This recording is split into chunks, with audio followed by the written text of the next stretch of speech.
Hi student, today I am here again with the third video lecture of class 12 BST of financial management from financial management chapter. There are two topics, financial planning and capital structure. The remaining part of capital structure we are reading in our next video lectures. So here let's start financial planning. In previous video lecture we are reading about the financial decisions, and here financial planning means the process of estimating the fund requirement of a business and specifying the source of fund is called financial planning. It ensures that enough funds are available at right time so that firm could honor its commitments and carry out it's plan. देखो होता क्या है, financial management और financial planning ये दो के दोनों different terms हैं और इन दोनों के मीनिंग्स भी अलग होते हैं। जैसे होता क्या है, फाइनेंशियल मैनेजमेंट भी हम लोगों ने पढ़ा है, उसमें भी हमको फंड की रिक्वायरमेंट के बारे में पढ़ना था, यूटिलाइजेशन और उसके एक्विजिशन, इन सब चीज़ों के बारे में। और यहाँ पे फाइनेंशियल प्लानिंग में भी हमको एस्टिमेट करना है फंड्स को। तो क्या ये दोनों सेम है?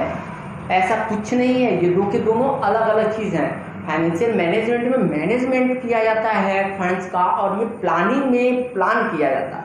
ये दो के दोनों अलग हैं, ठीक। तो वहाँ पे हम लोगों ने फाइनेंशियल मैनेजमेंट देखा था, ये फाइनेंशियल प्लानिंग है। ये एक प्रोसेस है, ये फाइनेंशियल प्लानिंग प्रोसेस है और एस्टिमेशन है। सुनो, the process of estimating the fund funds requirements of a business and specifying the source of fund is called financial planning। यानी क्या कि फाइनेंशियल प्लानिंग में क्या किया जाता है, एस्टिमेट किया जाता है फंड के रिक्वायरमेंट्स का और स्पेसिफाई किया जाता है उस सोर्स को कि कहाँ से फंड सोर्स के फंड को स्पेसिफाई किया जाता है किस सोर्स से आएगा, और इसी को हम फाइनेंशियल प्लानिंग कहते हैं।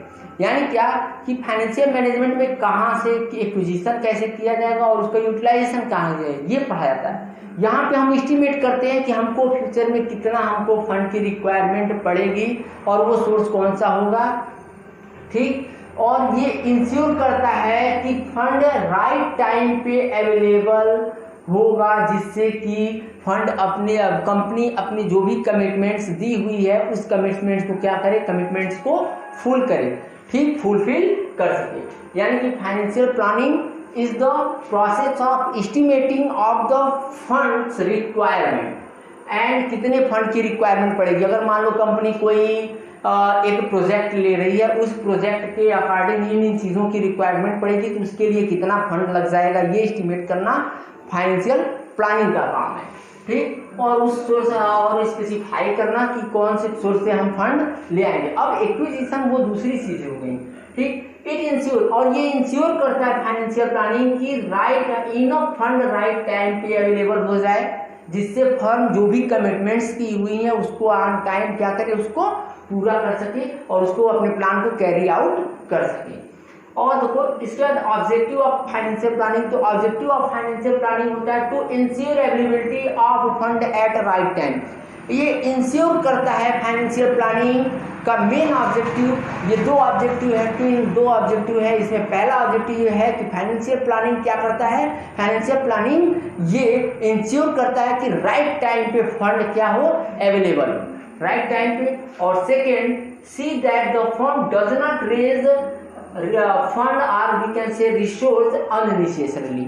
मतलब क्या, और ये भी साथ साथ फाइनेंशियल प्लानिंग में इंश्योर हुआ जाता है कि फंड कहीं ज़्यादा मतलब अननेसेसरी फंड बिजनेस के पास न आ जाए। ये दो ऑब्जेक्टिव हैं। इसके बाद आता है इसका फाइनेंशियल प्लानिंग के इम्पोर्टेंस। अब इसका इम्पोर्टेंस क्या है बिजनेस में, तो इम्पोर्टेंस ये है कि it help in forecasting what में happen in future under different situation.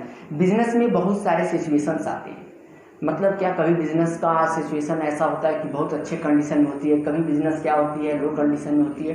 तो ये क्या करता है, फॉरकास्ट, ये फ्यूचर प्लानिंग के लिए फंड के मतलब ये समझो कि ये फ्यूचर प्लानिंग के लिए हेल्प करता है, ठीक, financial planning.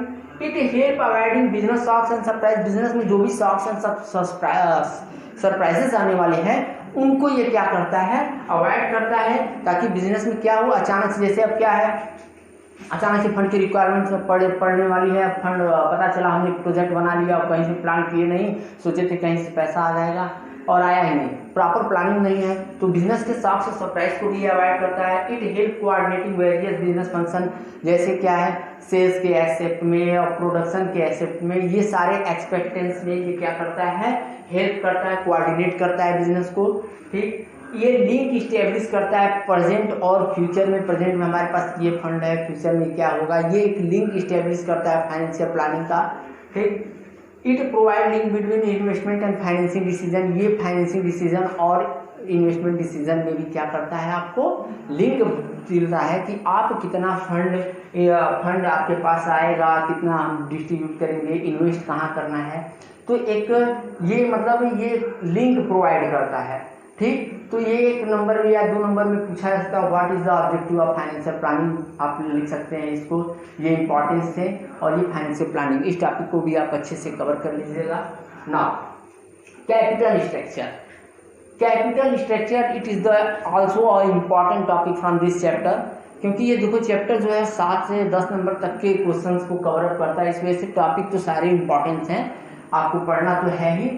So it's referred, capital structure refers to combination of owners fund and borrow fund. We can say that the capital structure is mixed up of owners fund and borrow fund. Then after we can also explain the owners fund. The owner fund are the fund which is the raised from the shareholders such as equity shares and preference shares, and the borrow fund is the fund which is we are raised from the external source such as debenture, loans, etc., public deposit, etc.